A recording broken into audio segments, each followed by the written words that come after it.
Hello दोस्तों, आपके YouTube channel आंसू मैथ क्लासेस पे आपका स्वागत है। आज की क्लास में हम लोग क्लास 10th का यूपी बोर्ड का चैप्टर 1 का एक्सरसाइज 1.1 करने जा रहे हैं। तो आज की क्लास में हम लोग वास्तविक संख्याएं, चैप्टर 1 जो है वास्तविक संख्याएं, इससे पहले की क्लास में हम लोग इंट्रोडक्शन का पार्ट देख चुके हैं। तो आज हम लोग एक्सरसाइज 1.1 के क्वेश्चन सॉल्व करेंगे। तो जो लोग क्लास को देख रहे हैं, क्लास को एक बार लाइक और शेयर कर दीजिए ताकि आपके जितने भी दोस्त यार जो भी पढ़ने वाले हैं वो क्लास को देख सके। तो चलिए आज की क्लास स्टार्ट करते हैं। देखिए क्वेश्चन नंबर 1 है, निम्नलिखित संख्याओं को अभाज्य गुणनखंडों के रूप में व्यक्त कीजिए। हमको ये कुछ संख्या दिया, बोला इसको अभाज्य गुणनखंड के रूप में व्यक्त करना है। तो चलिए मैं इसको सॉल्व करने चल रहा हूं। पहला दिया है 140। क्या दिया है?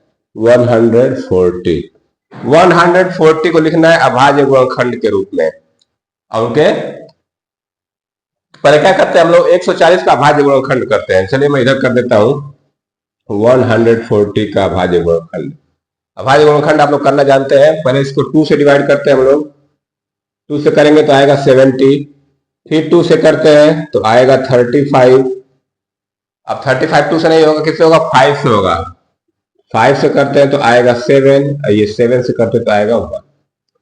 तो ये इधर जितने नंबर आते हैं इनको प्रोडक्ट फॉर्म में लिख देते हैं, मल्टीप्लाई करके लिख देते हैं, वही अभाज्य गुणनखंड हो जाता है। 140 का अभाज्य गुणनखंड क्या हो जाएगा? 2 इंटू 2 इंटू 5 इंटू 7। तो ये 140 का क्या हो गया? अभाज्य गुणनखंड हो गया। तो हमको इतना ही करना है, इसको अभाज्य गुणनखंड के रूप में लिख दिया। इसको आप एक चीज और से लिख सकते हैं, ये 2 गुणे 2 है, इसको हम लोग 2 पे पावर 2 लिख सकते हैं। इसको ऐसे भी लिख सकते हैं 2 पे पावर 2 इंटू 5 इंटू 7, इस तरह से। ये भी सही है और ये भी सही है। आप इतना भी लिख के छोड़ दोगे तो गलत नहीं होगा, ये भी सही हो जाएगा। तो ये 140 का अभाज्य गुणनखंड हम लोग लिख दिए। अब चलते हैं 156 का अभाज्य गुणनखंड लिखने।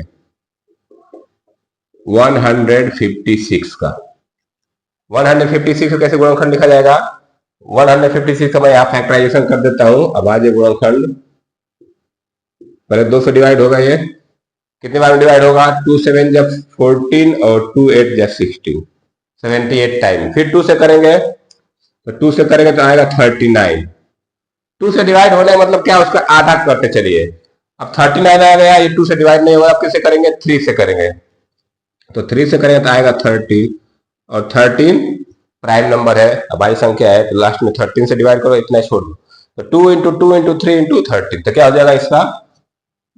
2 इंटू 2 इंटू 3 इंटू 13। अब 2 इसमें 2 बार आ रहा है, तो चाहे तो इसको पावर के रूप में लिख सकते हैं 2 पे पावर 2 इंटू 3 इंटू 30। ये हो गया 156 का गुणनखंड हो गया। आगे चलते हैं 3825। तीसरा नंबर पर दिया है 3825। इसका गुणनखंड लिखना है हम लोगों को। 3825 का गुणनखंड। चलिए मैं इसको इरेज करके इधर लिखता हूं, तब तक मैं इसको मिटा देता हूं। 3825 यहां से मैं कर देता हूं। देखिए लास्ट में 5 है, पहले देख लेते हैं 3 से डिवाइड होगा कि नहीं। 3 से डिवाइड हो जाएगा, ये 3 से डिवाइड कर सकते हैं इसको। तो 3 से करेंगे तो आएगा 3 1 जा 3, 3 2 जा 6, 3 7 जा 21, 3 5 जा। 3 से डिवाइड हो गया 1275 बार में। फिर 3 से डिवाइड होगा, ये 3 से डिवाइड होगा। 3 चौके 12, 3 2 6, 3 5 15। अब ये 3 से नहीं होगा, किससे होगा? 5 से होगा। सीधे 5 से डिवाइड करते हैं। 5 बटे 40, 5 पचे 25। फिर 5 से कर देते हैं 17 बार में, फिर 17 बार 17 से कर देते हैं। तो क्या आ गया? 3 इंटू 3 इंटू 5 इंटू 5 इंटू 17। तो क्या लिख सकते हैं? 3 इंटू 3 इंटू 5 इंटू 5 इंटू 70। देखिए यहाँ पे 3 2 बार आ रहा है, 5 2 बार आ रहा है, इसको पावर के रूप में लिख सकते हैं हम लोग। 3 पे पावर 2 इंटू 5 पे पावर 2 इंटू 17, ऐसे भी लिख सकते हैं। तो ये हो गया 3825 का अभाज्य गुणनखंड हो गया। तो इस तरह से हम लोग अभाज्य गुणनखंड। चलिए अब नेक्स्ट निकालते हैं 5005 का। 5005। चलिए यहाँ पे कर देता हूं 5005 का। 5005 किससे डिवाइड होगा? सीधे 5 से डिवाइड होगा। चलिए 5 से कर देते हैं। 5 से डिवाइड होगा तो 5 1 जा 5, 0 0 1। ठीक है, 1001। 1001 किससे डिवाइड होगा? 1000 और सीधे 13 से डिवाइड होगा, 13 से। 13 7 91 और फिर 13 7 91, फिर 7 से भी हो जा रहा है। चलिए पहले 7 से, चलिए बाद में 7 से करें, 7 से पहले कर लीजिए। 11 बाद में फिर 11 से हो गया। इसको आप क्रम से लिख सकते हैं। कैसे लिखेंगे? 5 इंटू 7 इंटू 11 इंटू 30। मैं पहले 13 से कर दिया, 7 से भी हो रहा था, 11 से भी हो रहा था, मुझे 13 से हो जाएगा। आप पहले 5 से करके फिर 7 से भी कर सकते हैं, 7 से हो जाता है। उसके बाद 5 इंटू 7 इंटू 11 इंटू 13, इसका प्राइम फैक्टराइजेशन, गुणनखंड, अभाज्य गुणनखंड हो जाएगा। और लास्ट में अब क्या बचा है? 7429, इसका निकाल लेते हैं। 7429, 7429 का, इसका मैं इधर निकाल देता हूं, तब तक मैं इसको इरेज कर देता हूं। इधर मैं निकाल देता हूं इसका गुणनखंड, 7429, 7429। ये नंबर देखिए किससे डिवाइड हो रहा है? ये नंबर एक ही बार 17 से डिवाइड होगा, 17 से। चलिए 17 से करते हैं इसको। 17 चौके 68, बचेगा 6 62, फिर 17 चौके 17 51, 17 51, 17 7 119, 437। अब ये किससे होगा? 17 के बाद ये आ गया 437, अब ये होगा 19 से। किससे होगा? 19 से। 19 दूनी 38, 19 57, और ये किससे होगा? 23 से। तो इसका क्या गुणनखंड हो गया? 17 गुणे 19 गुणे 23, 17 गुणे 19 गुणे 23। इस तरह से क्वेश्चन नंबर 1 हमारा कंप्लीट हुआ। इसमें अभाज्य गुणनखंड करना था। बोला है कि संख्याओं को अभाज्य गुणनखंड के रूप में लिखिए, तो ये जितने संख्या थे मैं सबको अभाज्य गुणनखंड के रूप में लिख दिया। तो इस तरह से हमारा क्वेश्चन नंबर 1 कंप्लीट हुआ। आप चाहो तो इसको राइट डाउन कर सकते हैं, वीडियो पुश करके, या लिख सकते हैं। तो चलिए अब इसको इरेज करके चलते हैं क्वेश्चन नंबर 2 की तरफ। चलिए मैं इसको इरेज कर देता हूं। अब देखिए क्वेश्चन नंबर 2 क्या है? पूर्णांकों के निम्नलिखित युग्मों के एचसीएफ और एलसीएम ज्ञात कीजिए तथा इसकी जांच कीजिए कि दो संख्याओं का गुणनफल बराबर एचसीएफ गुणे एलसीएम है। हमको दो नंबर दिया है, करा कि इनका एचसीएफ और एलसीएम निकालिए और फिर इसकी जांच करिए। जांच में क्या करना है कि दो संख्याओं का गुणनफल बराबर एचसीएफ गुणे एलसीएम। में फार्मूला में आपको इंट्रोडक्शन वाले वीडियो में कराया था कि दो संख्याओं का गुणनफल बराबर एचसीएफ इंटू एलसीएम, या पहली संख्या गुणे दूसरी संख्या बराबर एचसीएफ गुणे एलसीएम। ठीक है, तो चलिए पहले पार्ट को पहले हम सॉल्व करते हैं। नंबर दिया है 26 और 91। तो पहले तो हम क्या करेंगे, इसका एचसीएफ और एलसीएम निकाल लेते हैं। ठीक है, तो चलिए पहले प्राइम फैक्टराइजेशन में अभाज्य गुणनखंड विधि से निकालेंगे हम। तो 26 का पहले अभाज्य गुणनखंड करते हैं। 26 का अभाज्य गुणनखंड आपको पता होगा या आप निकाल सकते हैं, क्या होगा? 2 इंटू 13, 2 से डिवाइड करें 2 इंटू 13 आएगा। तो ये हो गया 26 का अभाज्य गुणनखंड। अब 91 का निकालते हैं। 91 का, 91 का क्या होता है? 13 7 91 होता है, 7 इंटू 13 हो जाएगा। क्या हो जाएगा? 7 इंटू 30। ये तो अभाज्य गुणनखंड में दोनों का लिख दिया। अब देखिए इसी अभाज्य गुणनखंड से हम एचसीएफ और एलसीएम दोनों चीज निकाल लेंगे। एचसीएफ निकालते हैं। एचसीएफ क्या होता है? जो एचसीएफ होता है वो क्या होता है कि दोनों में जो कॉमन नंबर होता है वही एचसीएफ होता है। तो दोनों में कॉमन क्या है? 13 है, और कोई नंबर कॉमन नहीं मिल रहा है। और कुछ रहता तो मल्टीप्लाई करके लिखा जाता है, लेकिन यहाँ पे क्या है? केवल 13 कॉमन है। तो एचसीएफ क्या हो जाएगा? 13। एलसीएम क्या हो जाएगा? एलसीएम में क्या करते हैं हम लोग, जो कॉमन है उसको तो लेते हैं, जो कॉमन है उसको तो लेते हैं, और जो बचता है उनको भी मल्टीप्लाई के रूप में लिख देते हैं। तो क्या बच रहा है? ऊपर 2 बच रहा है और नीचे 7 बच रहा है। अब इनका मल्टीप्लाई करना है हमको। मल्टीप्लाई करेंगे तो कैसे हो जाएगा? ये 13, ये 14, 14 में 13 का मल्टीप्लाई करेंगे तो 14 तिया 42, 4 14, 14 4 18, 182 आ जाएगा। कितना आ जाएगा? 182। तो 26 और 91 का एचसीएफ आ गया 13 और एलसीएम आ गया 182। अब हम इसकी जांच करेंगे। जांच में यहां कर देता हूं, यहां मैं लिख देता हूं जांच। जांच कैसे करना है, यहां मैं जांच लिख देता हूं, ठीक है। जांच में क्या करना है हमको, हम फार्मूला जानते हैं कि दो संख्याओं का गुणनफल बराबर एचसीएफ गुणे एलसीएम। मैं लिख दे रहा हूं यहां पे, दो संख्याओं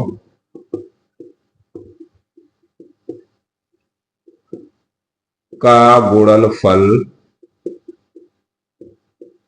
बराबर एचसीएफ गुणे एलसीएम। देखिए ये है लेफ्ट हैंड साइड और ये है राइट हैंड साइड। अगर दो संख्या, कौन सी संख्या है, जो संख्याएं दी है 26 और 91, अगर इनका गुणनफल, इन दोनों का मल्टीप्लाई करने पे और एचसीएफ एलसीएम का मल्टीप्लाई करने पे अगर दोनों इक्वल आ जाए, तब हमारा आंसर क्या हो जाएगा, वेरीफाई हो जाएगा, जांच हो जाएगा आंसर का, ठीक है। तो चलिए मैं करके दिखाता हूं। पहले मैं इधर संख्याओं का गुणनफल कर रहा हूं। क्या कर रहा हूं, संख्याओं का गुणनफल। संख्या क्या है, 26 और 91। मल्टीप्लाई कर देता हूं, चलिए।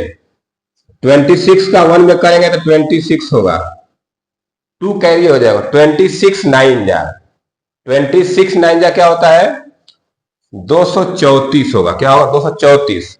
और 234 में 2 जोड़ दीजिए, 236 आ जाएगा। क्या आ जाएगा, 236।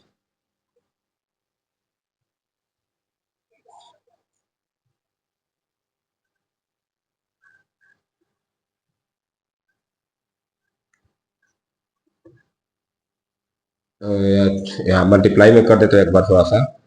26 में 91 का, तो 1 6 जा 6, 1 2 8 9 54, 9 2 18 5 23। तो आ गया, ठीक है, मल्टीप्लाई सही है। 2366 आ रहा है, 2366। तो संख्याओं का गुणनफल करने पर क्या आया, 2366। अब इधर देखते हैं एचसीएफ और एलसीएम जो आया उसका गुणनफल करते हैं हम लोग, 13 और 182 का। तो इधर मैं करता हूं 13 गुणे 182, 13 का मल्टीप्लाई करता है 182 में, 13 दूना 26, कैरी हो गया 2, 13 8 104 और 2 106, 10, 13 कम 13 10 23। तो देखिए इधर भी 2366 आ गया और इधर भी 2366 आ गया। इसका मतलब कि हमारा ये जांच हो गया कि दोनों संख्याओं का जो गुणनफल कर रहे हैं, गुणनफल करने में जो आता है वो इनके एचसीएफ और एलसीएम के बराबर आता है। हम नीचे लिख सकते हैं देयरफॉर, या इस प्रकार, इसलिए लेफ्ट हैंड साइड बराबर राइट हैंड साइड। तो इस तरह जांच किया जाएगा, ठीक है। तो ये हमारा इधर से मैं एचसीएफ एलसीएम निकाला और इधर जांच कर दिया। ये हमारा पहला पार्ट हो गया कंप्लीट। आप इसको राइट डाउन कर सकते हैं। अब चलिए इसके साथ ही मैं सेकेंड पार्ट शुरू कर रहा हूं। तो सेकेंड पार्ट में इसको इरेज करके यही इरेज कर देता हूं, सेकेंड वाला क्वेश्चन सॉल्व कर देता हूं। आप इसको राइट डाउन कर सकते हैं।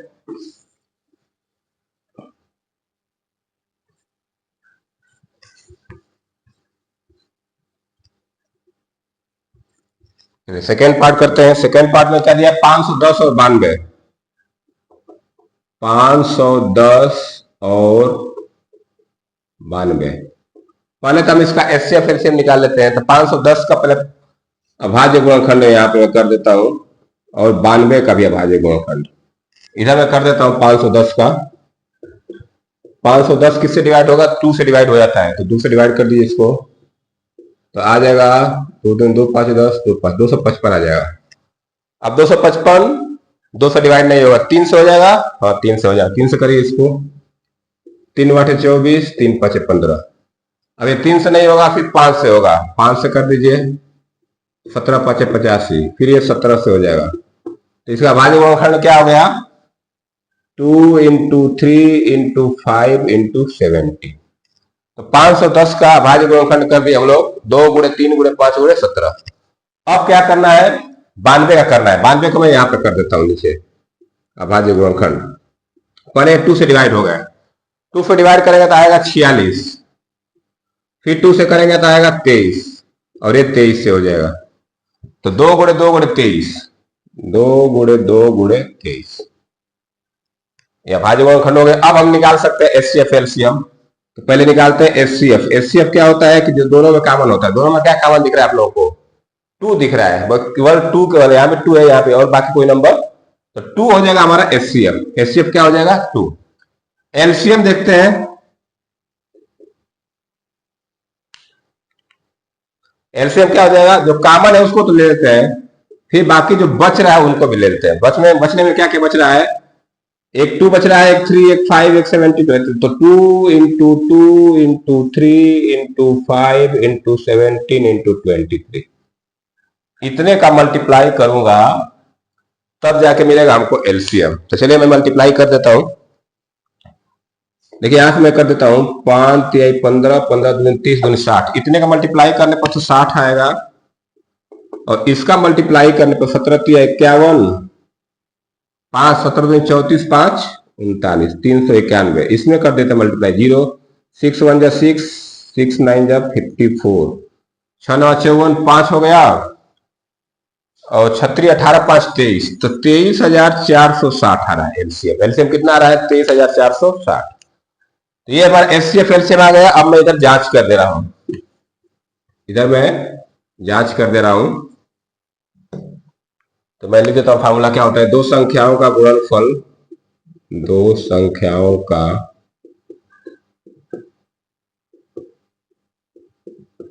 गुणनफल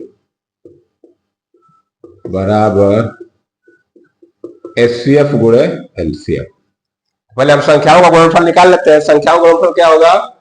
510 गुणे 92, इनका मल्टीप्लाई करने पर देखिए क्या आएगा, एक तो 0 आ जाएगा, और मैं इधर मल्टीप्लाई कर देता हूं 92 में 51 का, 1 बिंदु 1 9 9, 5 दूना 10, 5 9 45, 1 46, तो 2 9 6 4 4692, 4692 इतना आया। ठीक है, मल्टीप्लाई करने पे कितना आ गया? 46,920। संख्याओं का जो मल्टीप्लाई करने पे क्या आ गया? 46,920। अब मैं उधर मल्टीप्लाई करता हूं, एचसीएफ एलसीएम क्या? एचसीएफ कितना है? 2, और 2 का मल्टीप्लाई कर दूंगा 23,460 में, 23,460 में मल्टीप्लाई करेंगे तो आ जाएगा ये 46,920। तो ये दोनों क्या हो गया? बराबर हो गया। इधर भी 46,920, यहां भी 46,920 आ जाएगा। दोनों साइड क्या आ गया? इक्वल आ गया। दोनों साइड इक्वल हो तो ये जो रिलेशन दिया था हम लोग को, संबंध दिया था, वो क्या हो गया? सेटिस्फाई हो गया। तो लिख देंगे देयरफॉर नीचे लेफ्ट हैंड साइड बराबर राइट हैंड साइड, या बाया पक्ष बराबर दाया पक्ष। तो इस तरह से क्वेश्चन नंबर 2 को हम लोग वेरीफाई कर लिए, जांच भी कर लिए। अब चलते हैं क्वेश्चन नंबर, इसी का जो थर्ड पार्ट है उसको कर लेते हैं। तो मैं इसको इरेज कर दे रहा हूं। अब थर्ड पार्ट को देख लेते हैं।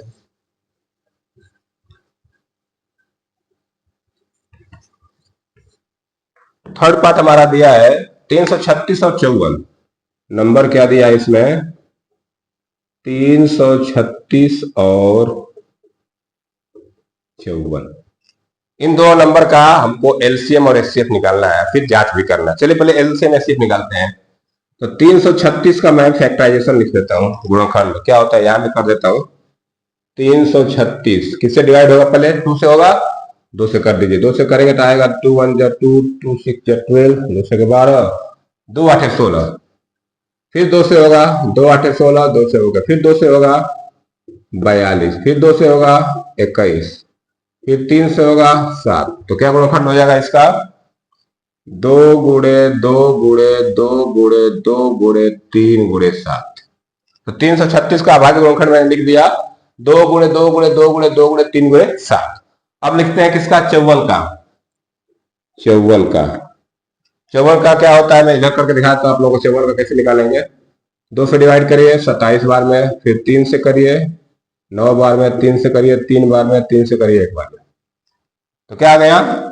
2 into 3 into 3 into 3, ये हो गया अभाज्य गुणनखंड 54 का। चलिए मैं इसको इरेज कर देता हूं। अब मैं यहां से मैं एचसीएफ एलसीएम निकालता हूं।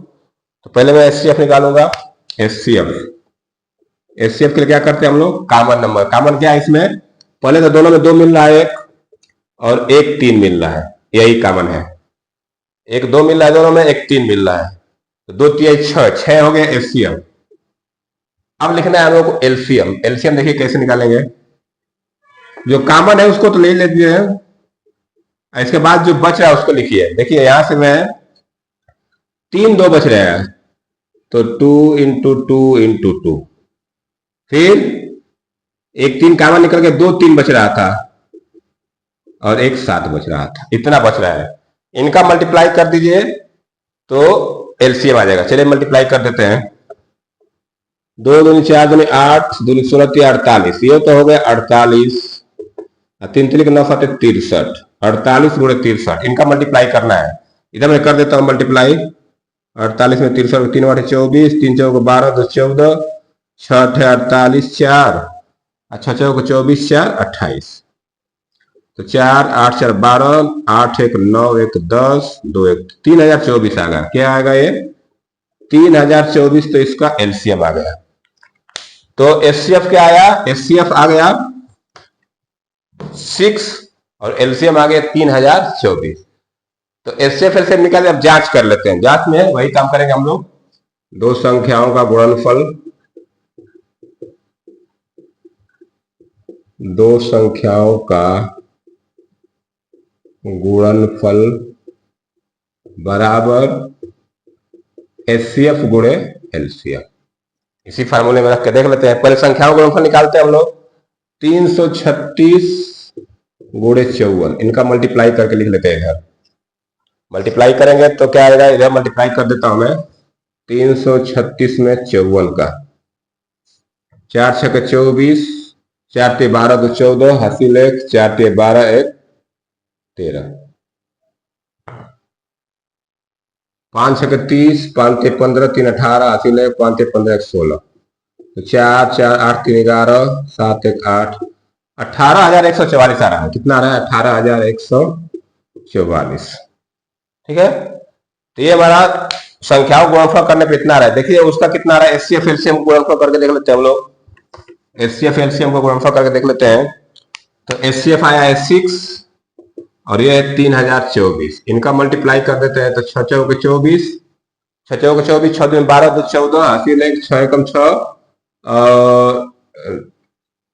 6 4 24, 2 6 12 14, 2 6 0 2 हो गया, 36 18, 3024 है, 6 24 6 44, 6 4 24 2 6 2 12 2 14, हासिल 1, यहाँ पे 1 हो जाएगा और 6 3 18, 18,144। तो देखिए इसका दोनों संख्याओं का गुणनफल भी 18,144 आ रहा है और उनके एचसीएफ एलसीएफ का मल्टीप्लाई भी 18,144 आ रहा है। इसका मतलब कि दोनों साइड क्या है, इक्वल आ रहा है। तो लिख देंगे इसलिए लेफ्ट हैंड साइड बराबर राइट हैंड साइड। इस तरह से हमारा ये जांच भी इसका हो गया। तो क्वेश्चन नंबर 2 हमारा कंप्लीट हो गया। इसमें 3 क्वेश्चन थे, तीनों क्वेश्चन को हम लोग एक एक करके सॉल्व कर लिए। अभी इसको राइट डाउन कर सकते हैं। अब चलते हैं क्वेश्चन नंबर 3 पे। तो चलिए क्वेश्चन नंबर 3 स्टार्ट करने से पहले मैं इसको रेज करके क्वेश्चन नंबर 3 लिखने जा रहा हूं। अब देखिए क्वेश्चन नंबर 3 है, अभाज्य गुणनखंड विधि द्वारा निम्नलिखित पूर्णांकों के एलसीएम और एचसीएफ ज्ञात कीजिए। हम उसी तरह लिख दिया कि अभाज्य गुणनखंड विधि द्वारा पूर्णांकों का एलसीएम और एचसीएफ निकालना है। चलिए शुरू करते हैं। पहला क्वेश्चन है, पहला पार्ट करते हैं। पहला नंबर दिया है 12, 50 और 12, 15 और 21, इसका हमको एचसीएफ और एलसीएम निकालना है। हमको अभाज्य गुणनखंड विधि से निकालना है। चलिए मैं सीधा अभाज्य गुणनखंड करता हूं। 12 का अभाज्य गुणनखंड, 15 का और 21 का, तीनों का अभाज्य गुणनखंड लिख लेते हैं। आपको अब ये छोटे छोटे नंबर एक अभाज्य गुणनखंड आपको याद होना चाहिए। 12 का क्या होता है, 2 गुणे 2 गुणे 3। 15 का क्या होता है, 3 गुणे 5। और 21 का क्या होता है, 3 गुणे 7। ठीक है, अब यहां से हम एचसीएफ निकाल लेते हैं। एचसीएफ क्या होगा, जो तीनों में कॉमन हो। तीनों में कॉमन क्या दिख रहा है आप लोगों को, 3 दिख रहा है। यहाँ पे 3 है, यहाँ पे 3, यहाँ पे। एचसीएफ क्या हो जाएगा, 3। एलसीएम देखिए, एलसीएम जो कॉमन तीनों में था एचसीएफ वाला उसको लिख लेते हैं और जो बचा है उनको भी लिख लेते हैं। देखिए यहाँ क्या बचा है, यहाँ पे दोनों 2 बचा है, तो 2 into 2, फिर यहां से 5 बचा था और यहां से क्या बचा था, 7। इनका मौका मल्टीप्लाई कर दीजिए। मैं याद करता हूं, 5 दूनी 10 दूनी 20 3 60, 60 में 7 का मल्टीप्लाई करेंगे तो 420 आ जाएगा। तो इस तरह से हम लोग एचसीएफ निकाल लिए। एचसीएफ 3 आ गया और एलसीएम कितना आ गया, 420। तो पहले पार्ट में 12 15 21 का एचसीएफ आ गया 3 और एलसीएम आ गया 420।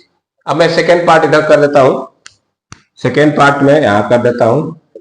सेकेंड पार्ट में क्या दिया है, 17 23 और 29। 17 23 और 29, एक चीज ध्यान दीजिएगा, 17 23 और 29, ये तीनों नंबर क्या है? ये तीनों नंबर अभाज्य नंबर है, ये तीनों प्राइम नंबर है, अभाज्य संख्या है। 17, 23, 29 इनका गुणनखंड नहीं हो सकता। इनका गुणनखंड लिखना है, आप कैसे लिख सकते हैं? 1 इंटू 17, 23, 1 इंटू 23 और 1 इंटू 29, ऐसे चाहे तो लिख सकते हैं, क्योंकि ये तीनों तीनों अभाज्य संख्या है। अभाज्य संख्या का गुणनखंड 1 के साथ मल्टीप्लाई करके लिखा जा सकता है। अब इनका एचसीएफ क्या होगा? तीनों में क्या कॉमन दिख रहा है? 1, तो एचसीएफ क्या हो जाएगा? तो अभाज्य संख्याओं का एचसीएफ 1 होता है, ठीक है ना? उसके अलावा कुछ उनका एचसीएफ होता है, बस 1 ही एचसीएफ होता है। एलसीएम लिख लेते हैं। एलसीएम में क्या करते हैं हम लोग? मल्टीप्लाई किया जाए, किस तीनों का मल्टीप्लाई, 1 तो हो गया, फिर 17 इंटू 23 इंटू 29, इस तरह से मल्टीप्लाई कर लेते हैं। कैसे मल्टीप्लाई करेंगे? पहले मैं इसका कर लेता हूं, 29 और 23 का। तो 29 या 87, मैं इसका मल्टीप्लाई कर रहा हूं, 29 या 87,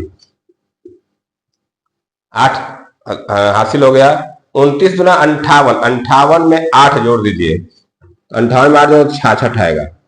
अब 17 का मल्टीप्लाई इसमें कर दे, 17 का टेबल याद होगा आपको, 17 7 119, 11, 17 6 102 और 11 113, 11 का 17 6 102 और 102 और 11, 102 में 11 जोड़िए, कितना आएगा? 113। तो 11,339 इसका क्या आ जाएगा? एलसीएम आ जाएगा। तो इस तरह से हम लोग दूसरे में 17, 23, 29 का एचसीएफ निकाल दिए 1 और एलसीएम आ गया 11,339। आगे चलते हैं, थर्ड पार्ट में कर देता हूं 8, 9, 25 का। इधर मैं थर्ड पार्ट कर देता हूं।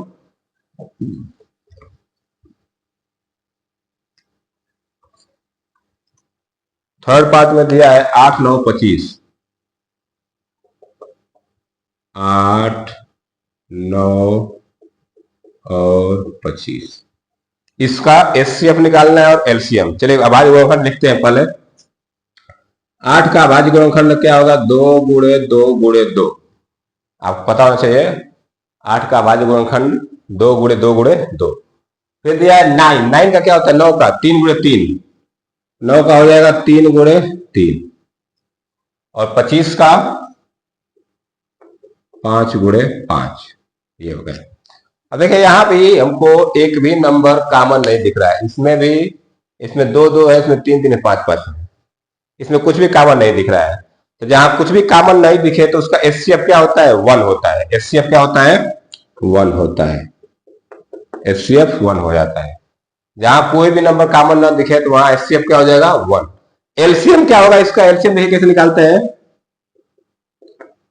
सबका मल्टीप्लाई कर दे, इनका एक साथ, फिर सबका एक साथ मल्टीप्लाई कर दे, क्या हो जाएगा ये?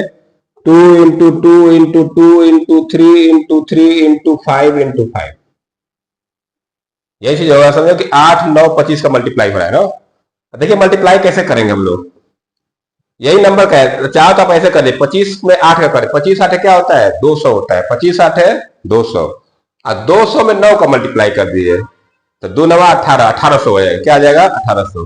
तो इस तरह से हम लोग एलसीएम क्या निकाल लिए? 1800। तो एचसीएफ आया 1 और एलसीएम क्या हो गया? 1800। तो क्वेश्चन नंबर 3 हमारा कंप्लीट हो गया। बस इसमें हम लोग क्या करना है? भाज्य गुणनखंड विधि से एलसीएम एचसीएफ निकालना था। अब चलते हैं हम लोग क्वेश्चन नंबर 4 की तरफ। 3 नंबर क्वेश्चन कंप्लीट हो गया, आप इसको लिख सकते हैं, राइट डाउन कर सकते हैं, वीडियो पुश कर लीजिए। अब देखिए क्वेश्चन नंबर 4 दिया है, एचसीएफ 306 657 बराबर 9। इसका मतलब क्या हुआ कि 306 और 657 ये दो नंबर है, इनका एचसीएफ 9 है। ये दोनों नंबर का क्या है? ये एचसीएफ है। तो कह रहा है कि ये दिया है एलसीएम ज्ञात कीजिए, मतलब इन्हीं नंबर का क्या करना है आपको? एलसीएम ज्ञात करना है। दो नंबर है, नंबर कौन कौन है? 306 और 657, इनका एचसीएफ, इसका मतलब क्या हुआ कि एचसीएफ ऑफ इतना, मतलब इन दोनों नंबर का एचसीएफ 9 दिया है, इन्हीं दोनों नंबर का क्या निकालना है? एलसीएम। ठीक है, हम एक फार्मूला पढ़े हैं कि दो संख्याओं का गुणनफल बराबर एचसीएफ गुणे एलसीएम। ठीक है, या उसको हम लिख सकते हैं पहली संख्या गुणे दूसरी संख्या बराबर एचसीएफ गुणे एलसीएम, उसी पे लगाएंगे हम लोग ना। तो इसको पहली संख्या मान लेंगे, इसको दूसरी संख्या मान लेंगे। चलिए लगाते हैं, पहली संख्या गुणे दूसरी संख्या बराबर एचसीएफ गुणे एलसीएम, ये फार्मूला आप लोग पढ़े हैं। पहली संख्या गुणे दूसरी संख्या लिखे, या इसको एक साथ लिख सकते हैं तो लिखेंगे दो संख्याओं का गुणनफल, वही चीज हुआ। दो संख्याओं को मल्टीप्लाई करके यहां भी लिखा जाता है, या इसको अलग अलग लिख सकते हैं हम लोग। तो देखिए पहली संख्या में ले रहा हूं 306 गुणे 657 बराबर एचसीएफ गुणे एलसीएम। एचसीएफ गुणे एलसीएम, एचसीएफ कितना है 9 है, और एलसीएम एलसीएम निकालना है, एलसीएम निकालना है। अब कैसे करेंगे, देखिए 9 को यहाँ 9 मल्टीप्लाई में, 9 को इधर भेज देते डिवाइड में, तो ये आ जाएगा इनके साथ डिवाइड में। तो मैं भी मल्टीप्लाई इसका नहीं कर रहा हूं, क्योंकि मल्टीप्लाई करूंगा तो बहुत बड़ा हो जाएगा। पहले इसको डिवाइड करके तब मल्टीप्लाई कर लिया जाएगा, बराबर इधर हो जाएगा एलसीएम। अब इतने को सॉल्व कर लेंगे तो एलसीएम निकल जाएगा। चलिए इसको मैं डिवाइड कर देता हूं, 9 से ये कट जाएगा, 9 7 63 और 9 3 27। अब 306 में 73 का मल्टीप्लाई करना है, मैं इधर कर देता हूं। 3 6 18, 3 0 0 1, 3 3 के 9, 7 6 42 4, 7 0 0 4 और 7 3 के 21, जोड़ दीजिए 8 3 9 4 13 1 1 2, 22,338। कितना आ रहा है 22,338। एलसीएम कितना आ गया 22,338। हम इसको लिख सकते हैं इस प्रकार, एलसीएम 306 कामा 657 बराबर 22,338। तो इस तरह से क्वेश्चन नंबर 4 भी हम लोग कंप्लीट कर लिए। ठीक है, तो बस फार्मूले पर रख के सॉल्व कर देना है, पहली संख्या गुणे दूसरी संख्या बराबर एचसीएफ गुणे एलसीएम। तो इस तरह से क्वेश्चन नंबर 4 हमारा क्या हुआ, कंप्लीट हुआ। अब चलते हैं क्वेश्चन नंबर 5 की तरफ। चलिए मैं इसको इरेज कर रहा हूं, क्वेश्चन नंबर 5 लिखने जा रहा हूं। अब देखिए क्वेश्चन नंबर 5 है, जांच कीजिए कि क्या किसी प्राकृतिक संख्या n के लिए संख्या 6 टू पावर n अंक 0 पर समाप्त हो सकता है। क्वेश्चन समझिए, कहने का मतलब क्या है कि ये दिया है 6 to power n, 6 to power n। n क्या है, प्राकृतिक संख्या है। प्राकृतिक संख्या जानते हैं 1 2 3 4। अगर देखिए मैं यहाँ पे अगर n की जगह 1, n की जगह मैं 1 2 3 कुछ भी रखूं, तो देखिए वैल्यू आती क्या है। अगर मैं 6 पे पावर 1 n की जगह 1 रखूंगा तो क्या आएगा, इसकी वैल्यू 6 होती है। 6 पे पावर 2 मैं रखूं अगर तो 36 होता है। 6 पे पावर 3 रखूं तो 216 होता है। इससे हमको क्या समझ में आ रहा है कि n की जगह हम लोग कोई भी प्राकृतिक संख्या रखें, 1 2 3 4 5 6 7 कुछ भी रखते जाए, तो उसके जो लास्ट डिजिट रहता है, लास्ट डिजिट मतलब इकाई का अंक, हमेशा क्या आ रहा है 6 आ रहा है। क्या आ रहा है 6 आ रहा है। इसने क्या बोला है कि जांच कीजिए कि क्या किसी प्राकृतिक संख्या n के लिए संख्या 6 पे पावर n अंक 0 पर समाप्त होता है। अब n का कोई ऐसा मान है ही नहीं कि हम यहां पर रखें और उसका लास्ट में क्या आ जाए 0 आ जाए, क्योंकि आप कोई भी नंबर रख के देख लो 1 2 3 4 5 6 कुछ भी रखो तो हमेशा लास्ट में उसका क्या आएगा 6 आएगा। ठीक है, हमसे कह रहा है कि n का ऐसा कौन सा मान है कि वो यहाँ पे 6 पे घात रखने पे वो 0 लास्ट में आए, तो ऐसा कोई नंबर नहीं मिलेगा। ठीक है ना, तो हम क्या लिख सकते हैं, अब उसके लिए क्या होता है, लास्ट में 0 कैसे नंबर का आता है, ध्यान दीजिए। अगर 10 है इसका आएगा 20 है 30 है 40 है, इसका लास्ट में 0 आ रहा है। ठीक है ना, अब इसका जो इनका फॉर्मेट क्या होना चाहिए, अगर 2 गुणे 5, देखिए 0 कब आता है, जब इस रूप में आता है, 2 गुणे 5 के रूप में रहेगा तब। 2 गुणे 5 है तो उसके लास्ट में क्या आएगा 0। ये जैसे है 2 गुणे 2 गुणे 5, 2 गुणे 3 गुणे 5, 2 गुणे 2 गुणे 2 गुणे 5। कहने मतलब क्या है कि उसमें 2 और 5 होना चाहिए मल्टीप्लाई में, तभी उसके लास्ट में क्या आएगा 0 आएगा। ठीक है, तो हम क्या लिख सकते हैं, आंसर में क्या लिख सकते हैं, जो संख्या 0 पर समाप्त होती है, 0 पर समाप्त होती है,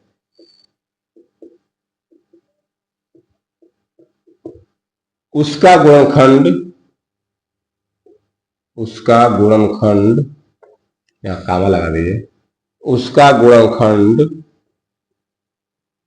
2 × 5 के रूप में होता है, 2 × 5 के रूप में होता है। मतलब कि कोई भी ऐसा नंबर जिसके लास्ट में 0 आएगा उसमें 2 × 5 जरूर मिलेगा, तभी उस संख्या का लास्ट में 0 आएगा। हमारा क्या दिया है, 6 पे पावर n दिया है, तो 6 पे पावर में अगर 6 का फैक्टराइजेशन करो तो इसका होगा 2 × 3, ये इस फॉर्म में आ रहा है, 2 × 3 अब पावर n। यहाँ पे अगर 5 आता तो हमारा 0 आता लास्ट में, लेकिन यहाँ पे 2 × 3 के रूप में आ रहा है, तो जब 2 × 3 के रूप में आएगा तो n का ऐसा कोई वैल्यू है ही नहीं जिसमें 6 पे घात n रखने पर उसके वैल्यू लास्ट में क्या आएगा, 0 आ जाए। ठीक है ना, तो हम लिख सकते हैं अतः या इसलिए 6 पे घात n के किसी भी मान के लिए, n के किसी भी मान पे, किसी भी मान n के लिए 6 पे घात n में 6 पे घात n में n के किसी भी मान के लिए, किसी भी मान के लिए अंक 0 पर समाप्त नहीं हो सकता, अंक 0 पर समाप्त नहीं होगा। हम यही लिख सकते हैं क्योंकि जो 6 है वो 2 × 3 होता है, तो 2 × 3 पे इसमें अगर 5 रहता तब तो आता 0, लेकिन 5 नहीं है तो n का किसी भी मान के लिए अंक 0 पर समाप्त नहीं हो सकता है। जो 6 पे घात n है उसमें n पर कोई मान रख लो लास्ट में 0 नहीं मिलेगा। तो इस तरह हमारा क्वेश्चन नंबर 5 कंप्लीट हुआ। अब चलते हैं क्वेश्चन नंबर 6 की तरफ। तो चलिए मैं इसको इरेज कर दो क्वेश्चन और फटाफट खत्म कर लेते हैं, आप इसको राइट डाउन कर सकते हैं। अब देखिए क्वेश्चन नंबर 6 है, व्याख्या कीजिए कि 7 × 11 × 13 प्लस 13 और 7 × 6 × 5 × 4 × 3 × 2 × 1 प्लस 5 भाज्य संख्याएं क्यों है। हमको ये बताना है, व्याख्या करके एक्सप्लेन करना है कि ये भाज्य संख्या है और ये भी भाज्य संख्या है। ठीक है, तो पहले मैं इसको करने जा रहा हूं। 7 × 11 × 13 प्लस 13 ये दिया है हमको ना। देखिए ये तीनों मल्टीप्लाई में है, ये तीनों क्या है, मल्टीप्लाई में है और प्लस लगा के इधर थे, तो देखिए ये सब एक साथ है, तो मैं यहाँ पे समझिए 2 नंबर बनेगा, एक नंबर ये बनेगा कि ये, तो दोनों में से 13 कॉमन ले सकता हूँ, दोनों में 13 आ रहा है, तो जब मैं 13 कॉमन लूंगा तो यहाँ बचेगा 7 × 11 × 1 प्लस 1, ऐसे बनेगा। ये 13 कॉमन आ गया, इसको थोड़ा सॉल्व कर लेते हैं ब्रैकेट वाले को, तो ये बनेगा 13 गुणे ब्रैकेट 13 7 91, 91 प्लस 1, 91 प्लस 1 नहीं, ये 11 है ना, 11 है, 13 तो कॉमन हो गया, तो 11 से 77 हो गया, क्या हो गया 77 प्लस 1, 77 में 1 जोड़ेगा क्या आएगा 78 आता है, तो ये हो जाएगा 13 × 78, 13 × 78, 78 का चाहे तो हम लोग फैक्टराइजेशन लिख सकते हैं, ये हो जाएगा 13 × 78 क्या होता है 3 अच्छा गुणे दोपहर से 2 × 3 × 13 13 से 78। देखिए ये बताना है कि इसका भाज्य है कि नहीं। अब देखिए ये क्या है, सब प्राइम नंबर है, क्या है ये सब प्राइम नंबर है, तो ये जो नंबर आया इसको प्राइम नंबर के प्रोडक्ट के फॉर्म में अभाज्य संख्याओं के गुणनफल के रूप में लिख दिए। एक हम लोग प्रमेय पढ़े थे कि जितनी भी भाज्य संख्याएं हैं उनको अभाज्य संख्या के गुणनफल के रूप में लिखा जा सकता है। तो देखिए ये सब क्या है, सब अभाज्य संख्या है, अभाज्य संख्या गुणनफल के रूप में लिख दिया, तो ये जो संख्या आएगा वो क्या होगा, भाज्य संख्या होगा, क्या होगा भाज्य संख्या होगा। तो हम क्या लिख सकते हैं, यह भाज्य संख्या है क्योंकि लिखेंगे यह भाज्य संख्या है, भाज्य संख्या है। कारण क्या होगा, लिखेंगे क्योंकि इसके 1 के अलावा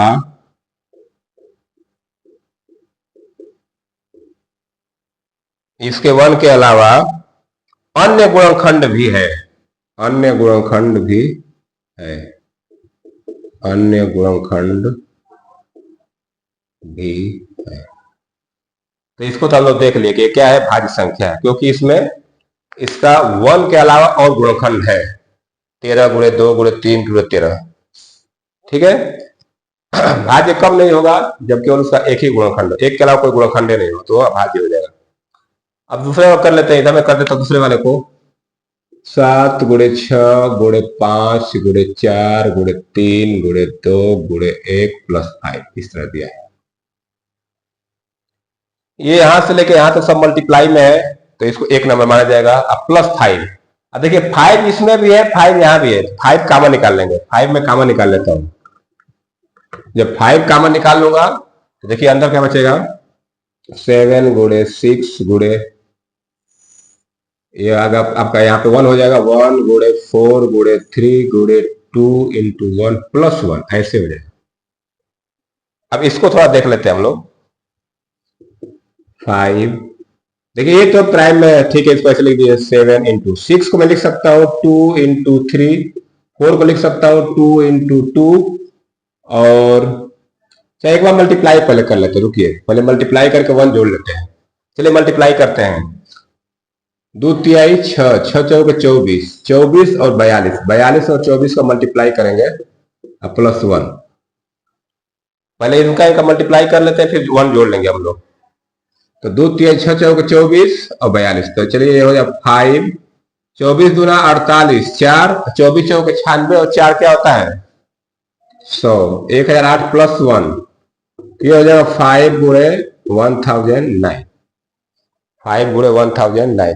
अब यहां से देखिए हमको समझ में आ रहा है ये भी भाज्य संख्या है, क्योंकि ये तो एक आ गया गुणनखंड के रूप में 5, इसका भी गुणनखंड हम लोग कर सकते हैं।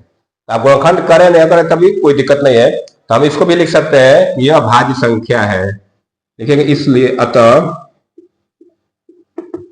यह भाज्य संख्या है,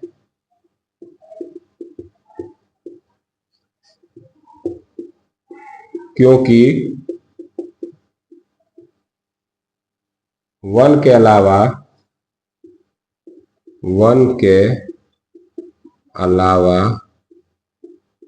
इसके अन्य गुणनखंड है, अन्य गुणनखंड है। 1 के अलावा जब गुणनखंड हो गया तो क्या हो जाएगा, भाज्य संख्या हो जाएगा। तो इस तरह से हमारा क्वेश्चन नंबर 6 कंप्लीट हुआ। आप इसको राइट डाउन कर सकते हैं, या वीडियो पुश करके स्क्रीनशॉट भी ले सकते हैं, या नोट बना रहे हैं तो नोट बना सकते हैं। चलिए अब लास्ट क्वेश्चन करते हैं, क्वेश्चन नंबर 7। तो उसके लिए मैं इसको इरेज करने जा रहा हूँ। लास्ट क्वेश्चन शुरू, देखिए क्वेश्चन नंबर 7 है, इस एक्सरसाइज का लास्ट क्वेश्चन है। किसी खेल के मैदान के चारों ओर एक वृत्ताकार पथ है। इस मैदान का एक चक्कर लगाने में सोनिया को 18 मिनट लगते हैं, जबकि इसी मैदान का एक चक्कर लगाने में रवि को 12 मिनट लगते हैं। मान लीजिए वे दोनों एक ही स्थान और एक ही समय पर चलना प्रारंभ करके एक ही दिशा में चलते हैं, तो कितने समय के बाद पुनः वो प्रारंभिक स्थान पर मिलेगा। कहने मतलब क्या है, एक ऐसे वृत्ताकार रास्ता है, वृत्ताकार पथ है, ठीक है ना, दो लोग दौड़ रहे हैं। अब देखिए दोनों का टाइमिंग, एक 18 मिनट लेता है, एक 12 मिनट लेता है। अगर माने दोनों यहां से चलना शुरू करेंगे एक साथ, ठीक है, दोनों यहां से चलना शुरू करेंगे, इसका मतलब टाइम कोई ज्यादा कम में से, तो एक का स्पीड ज्यादा होगा, एक का कम होगा, तो जिसका स्पीड ज्यादा होगा वो टाइम कम लेगा। मतलब रवि तेज दौड़ रहा है तो रवि 12 मिनट लेता है। अब दोनों यहां से चलना शुरू करेंगे ऐसे, तो ये एक चक्कर में 12 मिनट में एक चक्कर लगा जाएगा, और ये 18 मिनट में, तो ये पीछे रहेगा। ये क्या है, जो सोनिया है वो पीछे रहेगी, रवि आगे रहेगा। लेकिन एक दौड़ते दौड़ते 2-3 चक्कर 5 चक्कर के बाद एक ऐसा समय आएगा कि दोनों यहीं पे आके मिल जाएंगे फिर से। तो जब भी इस तरह का क्वेश्चन आता है तो हम यहाँ पे क्या निकालते हैं, जो भी टाइम दिया उसका एलसीएम निकालते हैं। क्या निकालते हैं, एलसीएम। तो चलिए हम 12 और 18 का एलसीएम निकालने जाते हैं। तो कैसे निकालेंगे, फैक्टराइजेशन मेथड ना। तो लिखेंगे 12 का फैक्टराइजेशन कर लीजिए, 2 इंटू 2 इंटू 3, ये 12 का हो गया। और 18 का निकाल लीजिए, 18 क्या होता है, 2 इंटू 3 इंटू 3। ये फैक्ट आपको गुणनखंड करने आता है, 12 का गुणनखंड और 18 गुणनखंड, कोई बहुत बड़ी बात नहीं है। अब मैं इसका एलसीएम निकालूंगा। क्या निकालूंगा, एलसीएम 12 और 18 का। एलसीएम में क्या करते हैं, जो कॉमन है उसको लेते हैं, जो बचता है उसको, देखिए कॉमन क्या है, दो कॉमन दोनों में है और तीन भी कॉमन दोनों में है, और फिर एक बचा, एक दो और तीन बच रहा है, तो जो बचा है उसको भी ले लेते हैं। तो दो तेज छह दो बार 36, कितना आ गया 36। तो एलसीएम क्या आ गया 36 आ गया। इसका मतलब कि 36 मिनट के बाद वो फिर प्रारंभिक स्थान पर मिलेंगे। तो लिख सकते हैं हम लोग, अतः 36 मिनट के बाद, 36 मिनट के बाद वे पुनः प्रारंभिक स्थान पर मिलेंगे। जब भी इस तरह का क्वेश्चन आ जाए तो हम लोग क्या निकालते हैं, एलसीएम। तो ये हमारा क्वेश्चन नंबर 7 हुआ कंप्लीट। ठीक है, तो इस तरह से एक्सरसाइज 1.1 के जितने क्वेश्चन थे 7 क्वेश्चन सब लोग कर लिए। इसके बाद एक और एक्सरसाइज बचा है 1.2। तो नेक्स्ट क्लास में हम लोग एक्सरसाइज 1.2 करेंगे। तो जो लोग भी क्लास को देख रहे हैं, अगर वो क्लास अच्छी लग रही है तो आप क्लास को लाइक जरूर करें और कमेंट सेक्शन में भी कुछ जरूर लिखें। तो आज की क्लास इतना रन देते हैं। वीडियो देखने के बहुत धन्यवाद। Thank you, have a nice day.